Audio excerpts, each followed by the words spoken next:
Hi there Libra, thank you for joining me for your weekly forecast for week commencing the 11th of April. The electricity that pulsated around your situation last week as far as your relationships is set to run on intensely through to the first half of this week. But because Uranus, the planet that's at the root of this, forged an alliance with the new moon last week, I think generally there's going to be a need from you for a sense of excitement around your relationships for the next 3 weeks or so. It's possible that other people could prove to be unpredictable in a way that you find unsettling, or your relationships with others can just seem to go up a level in terms of the importance of what you're discussing. What's at stake here is just how much you want to be the authentic you. Are you going to be the people pleaser, or do you need to please yourself more? Of course, as you well know, it's all about finding a balance. But the complication this week, quite frankly, comes from the fact that Mars in your sector of everyday thoughts and personal expression is in a very tight right angle with Neptune, the planet of dreams.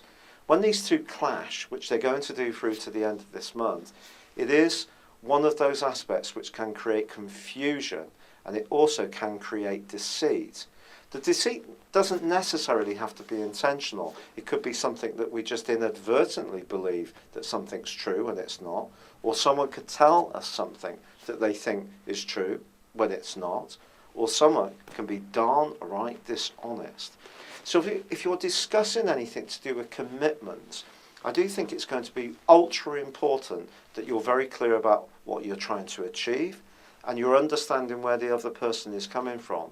It's possible you could blurt something out with Uranus's impact on the Sun, especially in the first half of this week. But when it comes to obligations, I think your energy, your general fidelity is going to be potentially quite strained right through to the end of this month.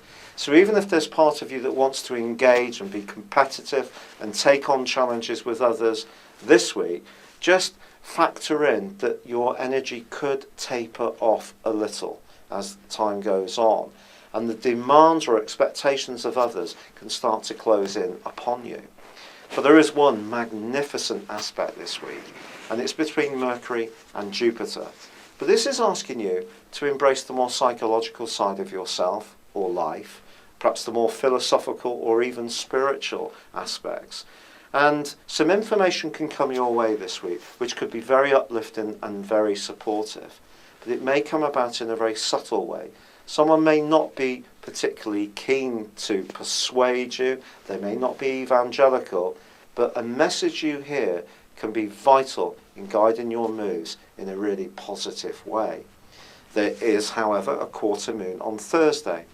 This quarter moon suggests that if you are going to be doing a presentation, having an interview, working with anyone influential, or you're looking for support from a more authoritative person, or from someone in a position of real responsibility, you need to come across in just the right way, or they could feel that you're not actually coming across particularly genuinely, which might not be your intention at all.